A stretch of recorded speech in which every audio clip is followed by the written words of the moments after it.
Selamat siang, salam Merpati Lovers. Siang ini kita langsung bikinkan VT jawaban dari pertanyaan kawan kita yang dia bertanya, Bang, merpatinya kira-kira bahan player, sudah terbang beberapa ratus meter, bisa nggak sih dilihat dari segi fisik si merpati tersebut sudah siap dikasih gandengan? Atau sudah beranilah dikasih gandengan terbang gandeng? Bisa nggak sih dilihat dari ciri-ciri fisiknya setelah dilatih beberapa kali teloran, terus sudah terbang beberapa meter, beberapa ratus meter, bisa nggak dilihat dari segi fisik? Untuk teman-teman sana di luar ya, kalau memang ada penjelasan tentang pertanyaan ini, silahkan kita saling curhat di kolom komentar. Siapa tahu kawan kita ini punya referensi yang lain selain referensi saya di VT kali ini. Semoga bermanfaat VT kita siang ini.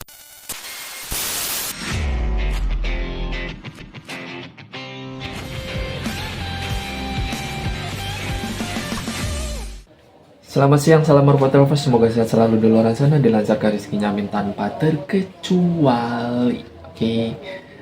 Terima kasih banyak untuk yang sudah mampir di channel. Terima kasih untuk yang udah gabung, yang mau sharing. Terima kasih banyak semuanya.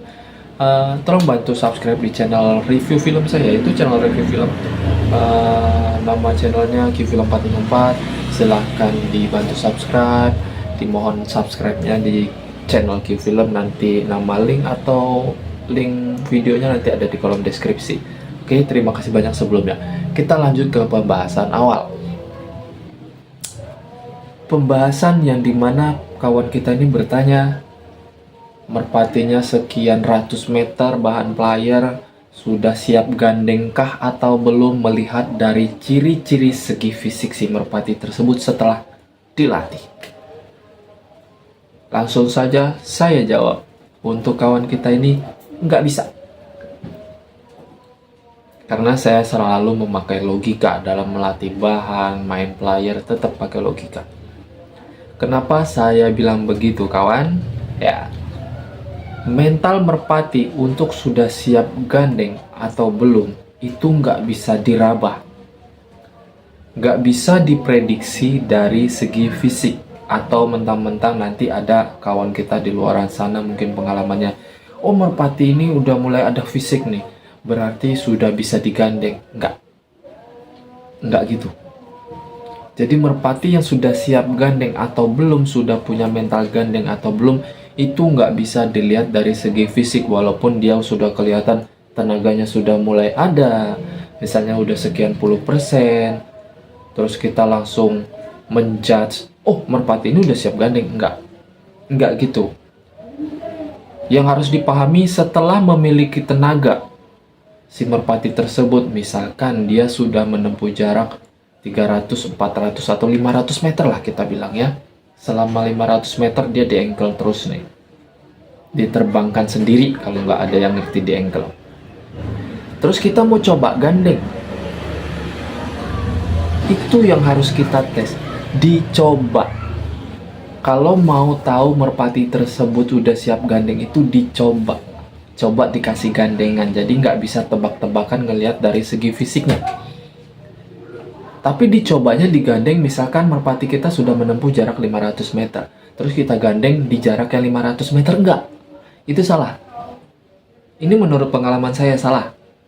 Misalkan dia sudah menempuh jarak bahan player itu 500 meter, gak usah ngolong lah, yang penting dia udah mulai stabil lah, tingkat kestabilannya udah mulai ada. Kita mau ngasih gandengan, mulai dari jarak berapa meter? Kalau mau belajar gandeng, tolong diawali dari jarak 200 meter, 300 meter itu boleh. Kalau kita kasih jarak 300 meter, itu ayam berisik ya.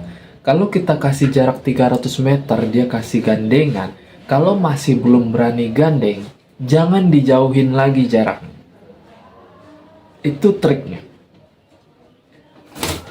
Kalau di jarak 300 meter aja dia nggak mau gandeng, semakin kita tambah triknya, nambah jauh jaraknya, lebih parah, nggak bakalan mau gandeng lagi. Coba deh kalau nggak percaya.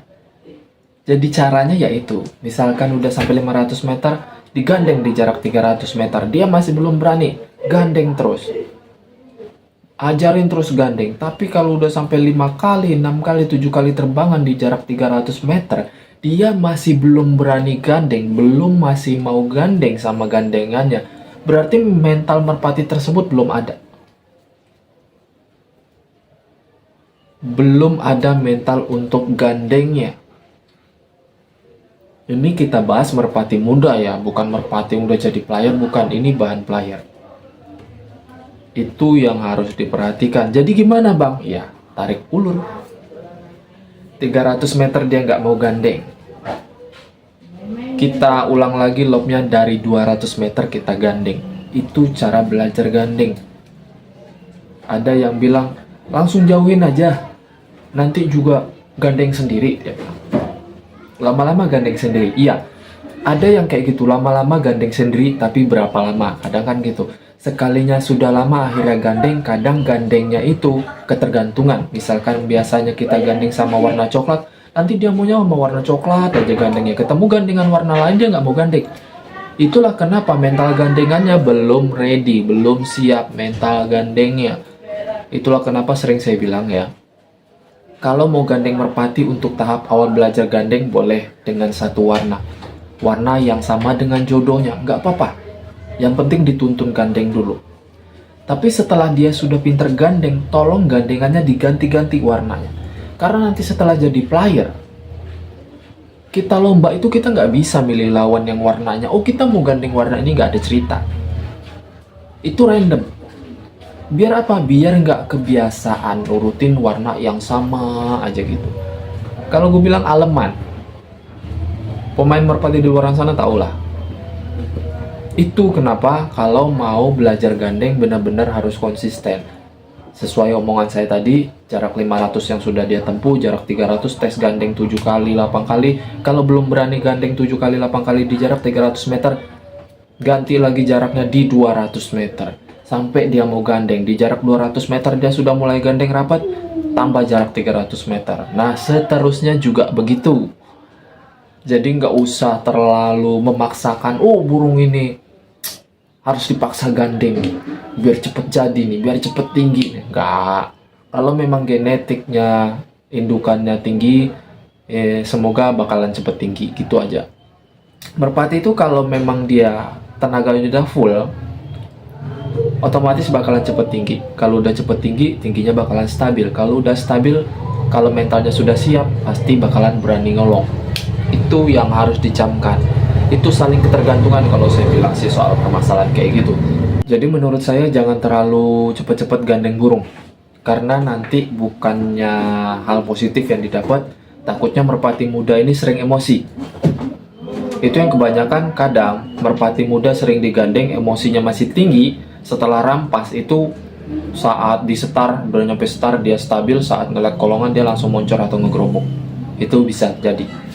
Itu bisa terjadi hal masalah seperti itu. Kadang di luar sana untuk orang-orang yang ngelatih bahan player nggak terlalu ngelihat hal yang terlalu detail kayak gitu. Kadang nyalahin, oh di setar dia tinggi sampai kolongan dia ngerobok atau moncor, oh berarti dia masih kurang tenaga gitu.